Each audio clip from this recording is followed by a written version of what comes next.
So, yeah! ఈ video నేను సండేనే upload జేయాలి. బట్ సండే రికార్డ్ జేయలేదు. ఈరోజు ట్యూస్‌డే.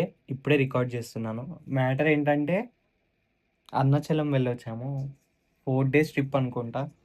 సో, వచ్చిన తర్వాత ఏమైందంటే, చాలా మందికి డీఎం జేస్తున్నా. నాకు యాక్చువల్లీ స్కిల్ ఉంది. రిజల్ట్స్ తెప్పియగలను. మ్యాటర్ ఏంటంటే, నేను ఎవరిని టార్గెట్ జేస్తున్నానో చాలా కన్‌ఫ్యూజ్ అయిపోతున్నా. ఎలా అంటే ఇప్పుడు కోర్స్ క్రియేటర్స్ ఉన్నారు. వీళ్ళు నా మెయిన్ ఇంపార్టెంట్ అంటే నా ఎగ్జాక్ట్ ఐసీపీ అన్నట్టు. సో, వీళ్ళ దగ్గర ఏంటంటే మనీ ఉండవు. Half knowledge. వీళ్ళు యాడ్స్ చేసుకుంటా అంటారు. వాళ్ళ బిజినెస్ గ్రో గాదు. కానీ వీళ్ళు యాడ్స్ చేసుకుంటా అంటారు. అప్రోచ్ అయితే వీళ్ళకి యాడ్స్ వచ్చంటారు. బట్ వాళ్ళ బిజినెస్ గ్రో గాదు. వీళ్ళతో వీళ్ళ ప్రాపర్ ఎగ్జాక్ట్ టెస్టిమోనియల్స్ ఉండాలి. నా దగ్గర ఉన్నది ఒక్క టెస్టిమోనియలే. వేరే వాళ్ళని పిచ్ చేద్దామన్నా వాళ్ళకి యాడ్స్ వచ్చంటారు. ప్రాబ్లమ్ ఏంటంటే వాళ్ళ బిజినెస్ గ్రో గాదు. వాళ్ళకి యాడ్స్ వచ్చంటారు. వాళ్ళకి బిజినెస్ గ్రో గాదు. ఇదే వీళ్ళతో ఉన్నది. అండ్ ఇంకోటేంటంటే ఇప్పుడు క్వికెస్ట్ క్యాష్ అన్నట్టు నేను అవుట్‌రీచ్ జేస్తున్నాను. అంటే టార్గెటింగ్ జేస్తున్నాను. సో, క్వికెస్ట్ క్యాష్ ఎలా అంటే లో టికెట్స్‌కి ఈ కోర్స్ క్రియేటర్స్ ఈ డి ఈ టైప్ ఆఫ్ ఐసీపీకి మనం 100 సేల్స్, 200 సేల్స్ లేతే 100 సేల్స్ టార్గెట్ ఉంటది. 100 సేల్స్ అంటే ఫర్ ఎగ్జాంపుల్ వాళ్ళ కోర్స్ 5,000 ఉన్నా 5,00,000 వస్తాయి. మనకి అందులో కొంచెం కమిషన్ వస్తది. ఈ హై టికెట్ ఎలా అంటే 3-5 సేల్స్ వచ్చినా చాలు. గోల్ మంచిగా ఈజీగా రీచ్ అయిపోతాం. మనకి పే ఔట్స్ గూడా మంచిగానే ఉంటాయి. హై టికెట్లు ఎలా అంటే లాంగ్ టర్మ్ వీళ్ళు సెట్ గారు మనకి. ఇప్పుడెలా అంటే లో టికెట్ మనం స్క్రాచ్ నుంచి వాళ్ళ ఆఫర్, వాళ్ళ యాడ్స్ అన్నీ తీసుకొని ఫుల్ గ్రోత్ ఆపరేటర్ మొత్తం మనమే అంటే ఇప్పుడు సీఈఓ మొత్తం మనమే హ్యాండ్ ఓవర్ చేసుకొని చేయొచ్చు. జస్ట్ వాళ్ళొచ్చి క్లాసెస్ చెప్పి వాళ్ళ కంటెంట్ రికార్డ్ అంటే కంటెంట్ స్క్రిప్ట్స్ అన్నీ నేనే ప్రొవైడ్ చేస్తాను. వాళ్ళు కంటెంట్ రికార్డ్ చేసి అప్‌లోడ్ చేస్తే చాలు. మొత్తం నేనంతా హ్యాండ్ ఓవర్ చేసుకుంటా. ఆ స్కిల్స్ మొత్తం సిస్టమ్ అవంతా నా దగ్గరున్నాయి. బట్ వీళ్ళేంటంటే వీళ్ళ మైండ్‌సెట్ వీళ్ళకొచ్చనుకుంటారు. కానీ వీళ్ళకి రాదు. వాళ్ళ బిజినెస్ ఈ పాటికి మంచి ప్లేస్‌లో గ్రో అయ్యి ఉండేది వాళ్ళకు వచ్చుంటే. సో, నేనేం చేద్దాం అనుకుంటున్నా అంటే, నాకు వేరే టార్గెటింగ్ ఒద్దు. ఇప్పుడు ఎగ్జాంపుల్ డాక్టర్స్‌ని నేను టార్గెట్ చేసి, లేకపోతే రియల్ ఎస్టేట్ డెవలపర్స్‌ని టార్గెట్ చేసి, నేను నా సర్విస్ అమ్మాను లీడ్ జెన్.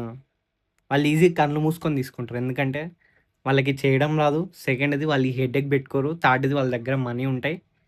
ఈజీగా అయిపోద్ది వర్క్. ఈ కోచెస్ నేను టార్గెట్ చేసే ఐసీపీ కోర్స్ క్రియేటర్ ఏంటంటే, హాఫ్ నాలెడ్జ్ అన్నట్టు. ఇక ఏం చెప్పాలి? నాకు వేరే వాళ్ళని టార్గెట్ చేద్దామంటే ఇంట్రెస్ట్ రాట్లేదు. కనీసం వీళ్ళని టార్గెట్ చేద్దామంటే వాళ్ళు ఈ మైండ్‌సెట్ అంతా ఇలా అయిపోయింది. సో, వాళ్ళకి నేనేం చెప్పాలో అర్థం కావట్లేదు. నేనేం చేద్దాం అనుకుంటున్నా అంటే, ఈ వీక్ అంటే ఫర్ ది నెక్స్ట్ 7-2 వీక్స్ నా దగ్గరున్న కోచింగ్ ప్రోగ్రామ్ నేను ఏదైతే ముగ్గురికి లైక్ మెంటర్‌షిప్ ఇచ్చానో, టోటల్లీ దాన్ని రికార్డెడ్ క్లాసెస్ లెక్క చేసేసి కంప్లీట్‌లీ నేనే 100 సేల్స్ తెచ్చి లేపోతే సిస్టమ్ అంతా నా ఓన్ నాకు ఇంప్లిమెంట్ చేసుకొని, అదే టెస్టిమోనియల్ లేపోతే దాంతోనే వీళ్ళకి టెస్టిమోనియల్స్ చూపిస్తే ఇంకా బెటర్‌గా నమ్ముతారు. నాకేంటంటే నేను ఈ స్పేస్‌లో ఒక్కరితోనే వర్క్ చేసిన. ఒక్క కోర్స్ క్రియేటర్‌తోనే వర్క్ చేసిన. అతనికి అథారిటీ ఉంది కాబట్టి ఆ రిజల్ట్స్ వచ్చినాయి. బట్ అథారిటీ లేపోతే ఏంటి? నేను అక్కడే ఉండిపోయాను. అంటే నా లిమిటింగ్ బిలీఫ్. నా మీద నాకంతే కాన్ఫిడెన్స్ లేదు. ఇప్పుడు ఎగ్జాంపుల్ ఒకవేళ నేను అది ఎగ్జాక్ట్‌గా చేయగలిగితే గెస్ వర్క్ గాకుండా 100 సేల్స్ నేను తెప్పిస్తా పక్కా అన్నట్టు చిటికేసి చెప్పొచ్చు. బట్ ఇన్ కేస్ నా స్ట్రాటజీస్ అన్ని సేల్స్ వచ్చినా గూడా నేను అంత కాన్ఫిడెంట్‌గా చెప్పుకోలేను. సో, ఏం చేద్దాం అనుకుంటున్నా అంటే అవుట్‌రీచ్ అయితే చేస్తున్నా చాలా మందికి. నేను టార్గెట్ చేసే క్లయింట్స్ ఎలా ఉన్నారంటే వామ్మో! ఎన్ని రీజన్స్ చెప్తున్నారు. పైసలు లేవంటుండ్రు. సైబర్ క్రైమ్ ఏందని నిన్ననే ఒక మీటింగ్ అయింది. 9,500,000 ఫ్రాడ్ అయిపోయినా నా వల్ల గాదు. అది ఇది అని నా వల్ల గాలేదు. అంటే సర్వీస్ స్టార్ట్ జేయడం గాదు. నా వల్ల గాలేదు. ఆమె పర్సనల్‌గా నా వల్ల గాలేదని జెప్పి చెప్తుంది. అమ్మాయి క్లయింట్ వచ్చేసి ఆంటీ. 50+ ఇయర్స్ ఉంటాయనుకుంటా. కోచే. Healer transformation coach. సో, మొత్తం ఎక్స్‌ప్లెయిన్ చేసినాక మీది చాలా బాగుంది సర్వీసు. అసలు మీ నుంచి ఏం లేదు. నా దగ్గర డబ్బులుంటే నేను కళ్ళు మూసుకొని మీకు సేమ్ ఇదే డైలాగు. నా దగ్గర పైసలుంటే నేను ఫస్ట్ మీకు పే చేసేదాన్ని. నా దగ్గర పైసలు లేవు. ప్రాబ్లమ్ నేను చెప్పిన. మొత్తం 3 ఆఫర్స్ ఇచ్చిన. ఒకటి 50,000 పర్ మంత్ రిటైనర్. సెకండ్‌ది 50,000 పర్ మంత్ ఏంటంటే కంటెంట్ మార్కెటింగ్. సోషల్ అంటే రీల్స్ ఎడిట్ చేసి మేము గ్రోత్ తెప్పిస్తాం అన్నట్టు ఇచ్చిన. దానికి మనీ లేవు. నాకు తెలుసు ఆల్రెడీ మనీ ఉండవని. సెకండ్ ఆఫర్ ఇచ్చిన. అదేంటంటే ఈజియెస్ట్‌గా ఎంబటే క్లయింట్స్ రాడానికి. లీడ్స్, యాడ్స్ రన్ చేసి 25,000 అయిద్ది. ఇంక్లూడింగ్ యాడ్ బడ్జెట్ 10,000, 15,000 ఏమో మేము చేసే క్రియేటివ్స్, సెటప్ ఫీస్ అని చెప్పేసిన. నేను ఆమెకి ముందే చెప్పేసిన. నాకు ఈ 25,000తో ఏం రావు.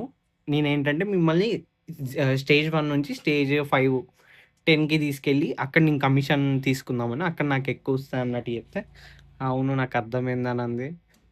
థర్డ్ ఆఫర్ ఇచ్చిన హైబ్రిడ్. ఇటు కంటెంట్ పోస్ట్ చేసుకుంటూ, ఇటు యాడ్స్ రన్ చేయడం. 45,000 చెప్పిన. ఆమె డైరెక్ట్ చెప్పేసింది. నా దగ్గర మీరు చెప్పిన ఏ డబ్బులు లేవు. యాడ్స్ రన్ చేద్దాము అదే సెకండ్‌ది. కానీ 25,000 లేవంది. ప్రాస్పెక్టింగ్ అప్పుడే నేను క్వెషన్స్ అడిగేటప్పుడు నాకు 14,000 పే చేసిండు. 14,000 అవి అట్లనే ఉన్నాయి పక్కకి. అది ఇది. అమ్మో! వీళ్ళు ఎట్లా చెప్తారంటే రీజన్స్. సరే పోనీ అదంతా వదిలేసి. కొంచెం తక్కువ అమౌంట్‌తో స్టార్ట్ చేద్దాం. 25,000 కాకుండా నా సెటప్ ఫీస్ కూడా వద్దు. క్రియేటివ్స్ చేయడానికి రీల్స్ ఉన్న ఆ క్రియేటివ్స్ 5,000 అయితాయి. మొత్తం మల్టిపుల్ అన్నీ కలిపి 5,000 అయితాయి అని చెప్పిన. సరే అనంది. యాడ్స్ బడ్జెట్ 10,000, 15,000తో స్టార్ట్ చేద్దాము. మిగతాయి 10,000 నాకొచ్చేటియి. అవి రిజల్ట్స్ వచ్చినాక ఇయ్యండి అని చెప్తే, నా దగ్గర అంత లేవు 5,000 ఉన్నాయంది. తర్వాత ఏమైంది 5,000 అంటే యాడ్ బడ్జెట్ సెట్ కాదుగా. అంటే 200 పర్ డే అట్లా 3,000 యాడ్ క్రియేటివ్స్‌కి తీసుకొని 2,000 యాడ్ బడ్జెట్‌తో స్టార్ట్ చేస్తారా అని అంటే, అట్లా రన్ చేస్తే రిజల్ట్స్ లేట్‌గా వస్తాయని చెప్తే, అవునా! మరి రేపు చెప్తా అంది. మరి ఒకవేళ స్టార్ట్ చేస్తా అంటే 3,000 యాడ్ క్రియేటివ్స్‌కి ఇయ్యండి. 5,000 యాడ్ బడ్జెట్ మొత్తం 8,000 ఇయ్యండి. అంటే ఇప్పుడు మీరు పే చేయకపోయినా నేనన్నా పే చేయాలి కదా! నా టీమ్‌మేట్స్‌కి క్రియేటివ్స్, రీల్స్, యాడ్స్‌కి చేయడానికి అని అంటే, ఇప్పుడు ఇవి కూడా అరేంజ్ చేసుకోవడానికి అది ఇది అదని అంది. సో, మళ్ళీ ఈరోజు ఫాలోఅప్ ఇచ్చిన. అంటే రేపు చెప్తా అంది. మనీ అరేంజ్ చేసుకొని. డబ్బులు ఇంకా అరేంజ్ కాలేదు. సెట్ అయినాక నేను చెప్తా అని అంది నిన్న. ఈరోజు మెసేజ్ చేస్తే ఇంకా పైసలు సెట్ కాలేదు అన్నట్టే చెప్పింది. అమ్మో! వీళ్ళు క్లయింట్స్ ఎలా ఉంటారంటే, మనం ఏదో పైసలు తీసుకొని ఉరకము. గ్యారంటీ కూడా ఇస్తాము. పక్కా రిజల్ట్స్ వస్తాయని. ఒకవేళ రాకపోతే కూడా గ్యారంటీ ఇస్తున్నాము. వాళ్ళెందుకు మైండ్‌సెట్ అట్లుంటదా నాకర్థం గాదు. ఎందుకు 5,000కి కార్ వత్తదంటే ఎవరన్నా కొంటారు. వీళ్ళెట్లా అంటే కార్ తీసుకొని అంటే నువ్వు నన్ను మోసం జేత్తవు. నేను కార్ తీసుకొని సిట్యుయేషన్‌లో గూడా ఉన్నా. నా దగ్గర ఆ 5,000 ఇచ్చే అది గూడా లేదు. 1000, 2,000 ఇచ్చే బడ్జెట్ ఉందంటే ఇగ ఇంకా నేనేం జెప్పాలి? 25,000 నుంచి 8,000కొచ్చిన నేను. ఆమె సిట్యుయేషన్ అర్థం చేసుకోండి. జస్ట్ స్టార్ట్ కాడానికి. ఎందుకంటే 8,000కి ఎందుకు ఒప్పుకున్నా అంటే, నాకు లీడ్స్ వస్తాయని తెలుసు. లీడ్స్ వస్తే అందులో నుంచి మళ్ళీ ఆమె తీసి నాకు ఇస్తదని తెలిసి నేను అది ఒప్పుకున్నా. ఇది మ్యాటర్. నాకేమో వాళ్ళని హై టికెట్ పోవాలా? లో టికెట్ పోవాలా? లో టికెట్ ఏమో వాళ్ళు తెలుసు అంటారు. వాళ్ళ బిజినెస్ గ్రో కాదు. హై టికెట్ ఏమో నేను టార్గెట్ చేసేది బిగినర్స్ అన్నట్టు. ఈ కొంచెం అన్నీ వచ్చిన వాళ్ళేంటంటే వాళ్ళకి సేల్స్ టీమ్ అది ఇది ఉంటది. తప్పదిగ. సో, చూస్తున్న టార్గెట్ చేస్తున్న. ఔట్ రీచింగ్ అయితే ఆపట్లేదు. Client acquisition. ఇంకోటేంటంటే యాడ్స్ రన్ చేద్దాం అనుకుంటున్నా గానీ వేస్ట్ అయిపోద్ది. వీళ్ళొచ్చి సేమ్ ఇంతే మాట్లాడతారు. Time waste, budget waste. So, ఈ వీక్ కోర్స్ తయారు చేసేసి, దాన్ని ఆటోమేట్ చేసి లైక్ నా రిజల్ట్స్ వాళ్ళకి కాన్ఫిడెన్స్‌గా చెప్పుకోగలుగుతా. ఇన్‌కేస్ ఒకవేళ యాడ్ బడ్జెట్ వాళ్ళది వేస్ట్ అయినా గూడా నేను ఇస్తా అన్నట్టు. ఎందుకంటే నాకప్పుడు ఇంకా హ్యాండ్స్ ఆన్ ఎక్స్‌పీరియన్స్ ఉంటది. ఒకటి కాదు. నా ఓన్ గూడా. ఇప్పుడు ఆ క్లయింట్ ఏంటంటే నేను తెచ్చింది జస్ట్ 13 డేస్‌లో యాడ్స్ రన్ చేయకుండా 4,00,000 జనరేట్ చేసినాం. ఓన్లీ త్రూ 18,000 ఫాలోవర్స్ ఉన్నారు. అతని పేజ్‌లో మంచి అథారిటీ ఉంది అలా. ఇంకోటి యాడ్స్ రన్ చేసి 24,000 బడ్జెట్‌తో 4,63,000 జనరేట్ చేసినాము. జస్ట్ 12 డేస్‌లో యాడ్స్ మీద. సో, ఇదంతా ఎందుకు అంత మంచి రిజల్ట్స్ వచ్చినాయంటే, అతనికి మంచి అథారిటీ ఉంది. మంచి టెస్టిమోనియల్స్ ఉన్నాయి. పేజ్, ఫన్నెల్ గూడా అంతా మంచిగా నేను సెటప్ జేసి పెట్టిన. అది ఒక గ్రౌండ్ స్క్రాచ్ నుంచి ఏ టెస్టిమోనియల్స్ లేని వాళ్ళు, అంటే మంచి అథారిటీ లేని వాళ్ళకి అది వర్క్ అయిద్దా లేదా అని ఫస్ట్ నాకే గ్యారంటీ లేదు. ఇప్పుడేంటంటే నాకు అరౌండ్ ఇప్పుడు 1,500 ఫాలోవర్స్, 1,600 ఉన్నారు.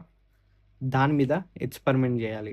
నాకు ఆల్రెడీ స్టూడెంట్స్ పే చేసిన అమౌంట్ అయితే ఉంది పక్కకి అలానే. అవేం ఖర్చు పెట్టుకోలేదు.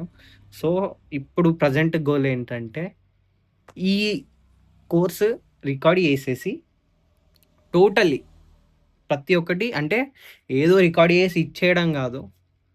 ఆ కోర్స్ ఎలా ఉండాలంటే, నేను ప్రాక్టికల్‌గా ఎలా ఎక్స్‌ప్లెయిన్ చేస్తానో వాళ్ళకి అర్థమైపోవాలి. అది రికార్డ్ చేసేసి యాడ్స్ దాని మీద రన్ చేసి నాకు టెస్టిమోనియల్స్ అంటే నాకు రిజల్ట్స్ చూపిచ్చి పిచ్చేద్దామని అనుకుంటున్నా. సో, ఇప్పటికైతే అప్డేట్స్ అయితే ఇవే. సో, దాని గురించి స్క్రిప్ట్స్ రాసుకున్నా. స్క్రిప్ట్స్ మళ్ళీ ఎందుకన్నట్టు ఆపేసిన. అంటే యాడ్స్‌కి నా క్లయింట్స్ కోసం. సో, ఇలా ఉంది. ప్రస్తుతానికైతే ఫన్నెల్స్ ఎక్స్‌పెరిమెంట్ జేయాలి. ఒక అథారిటీ లేనివాడు, అంటే మంచి ప్రొఫైల్ లేనివాడు స్క్రాచ్ నుంచి ఒక కోచింగ్ బిజినెస్ స్టార్ట్ చేయొచ్చా? స్టార్ట్ చేస్తే రిజల్ట్స్ వస్తాయా? దానికి తగ్గట్టు ఏ టైప్ ఆఫ్ ఫన్నెల్స్ ఎయాలి అవన్నీ చేసి చేయాలిగ. అది ఇప్పటివరకైతే అప్డేట్. ఈ గ్యాప్‌లో ఏంటంటే అసలు మీ అందరికీ తెలుసు. జాబ్ లేదు ఇప్పుడు నాకు. అంటే నేనే వదిలేసిన జాబ్ చేయనని. ఇంట్లో వాళ్ళైతే మస్తు ప్రెషర్ చేస్తుండ్రు. ఎందుకుంటున్నావు ఇంట్లో?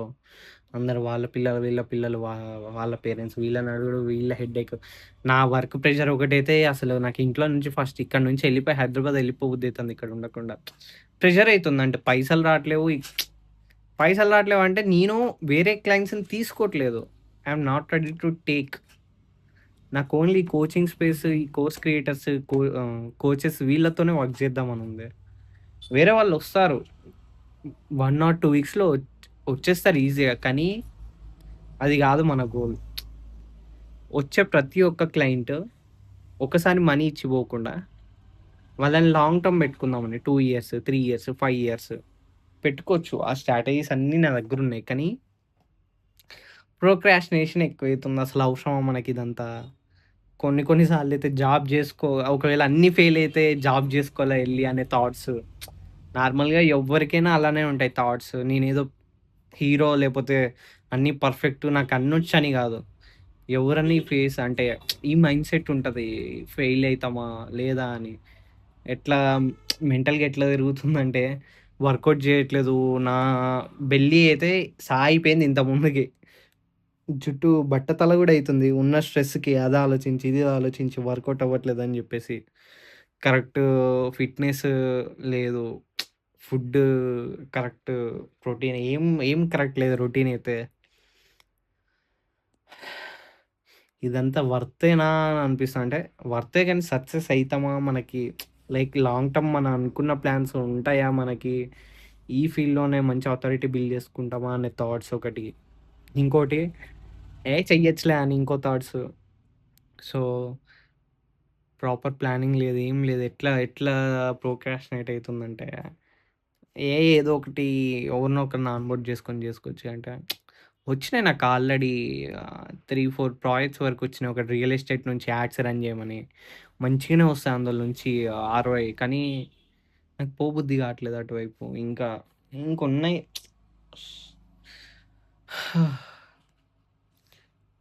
ఈ ఈ మెంటల్ ఎట్లుంటదంటే, స్కిల్ ఉన్నా గూడా దానికి తగ్గట్టు వాల్యూ రావట్లేదు ఇప్పుడు. కానీ వస్తది. టైం పడతది. Time taking process. సో, ఇంకా మనకి ఇది ఎయిత్ గదా! ఇంకా 4 మంత్స్ ఉన్నాయి. 4 మంత్స్‌లో మనం అనుకున్నట్టు వెళ్తామా? లేకపోతే జాబ్‌లెస్‌కి జాయిన్ అయితామా? 4 మంత్స్ 4 మంత్స్‌లో చేస్తామా? చేస్తాము. ఏదో చేసేస్తామని గాదు. ఓవర్ కాన్ఫిడెన్స్ గాదు.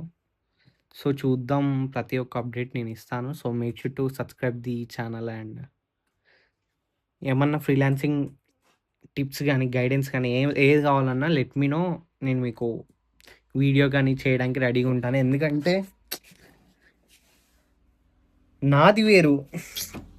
నేను ఓన్లీ ఒక స్పెసిఫైడ్ వీళ్ళకే చేద్దామనున్నాను. ఫర్ ఎగ్జాంపుల్ మీరొక వీడియో ఎడిటర్ అయితే, లేకపోతే గ్రాఫిక్ డిజైనర్ అయితే, మీకు ఈజీగా చెప్పగలుగుతాను. క్లయింట్స్‌ని ఎక్కడ తెచ్చుకోవాలి, ఎక్కడ పట్టుకోవాలి, ఈజియెస్ట్ క్లయింట్స్ ఎట్లా తెచ్చుకోవాలని. నేనెందుకు చేయలేకపోతున్నానంటే రీజన్ అయితే ఇదే. నాకు స్పెసిఫైడ్ అందులో నుంచే కావాలి. నేను నాకు కొన్ని వేరే ప్లాన్స్ ఉన్నాయన్నట్టు. సో, నేను అందుకే ఇట్లా అయితున్నా. ఒకవేళ ఆ ప్లాన్స్ ఏం లేదా నార్మల్ ఫ్రీలాన్సింగ్ చేసుకుంటూ పోతే ఈ పాటికి 2-3 లాక్స్, 4 లాక్స్ వచ్చేయి. సో, ఒక క్లయింట్ ఆల్రెడీ హ్యాండ్ ఇచ్చిండు. అతని నుంచి 2 లాక్స్ వరకి రావాలి. సో, ఇగ మళ్ళీ గొడవలు అవి ఇవి ప్రస్తుతానికి ఏం పెట్టుకోవద్దనుకోవట్లేదు. ఏముండదు టైం వేస్ట్ తప్ప. ఇప్పుడేందంటే మనీ లేవు చేతిలో. ఇంట్లో ప్రెషరు. మనీ జనరేట్ జేసుకోవాలి ఫస్ట్. ఫస్ట్ అది ప్రస్తుతానికున్న అప్‌డేట్స్ అయితే. సో, ఈ వీడియోతో ఇంతే. మళ్ళీ నెక్స్ట్ వీడియోలో కలుసుకుందాం. పీస్. బై.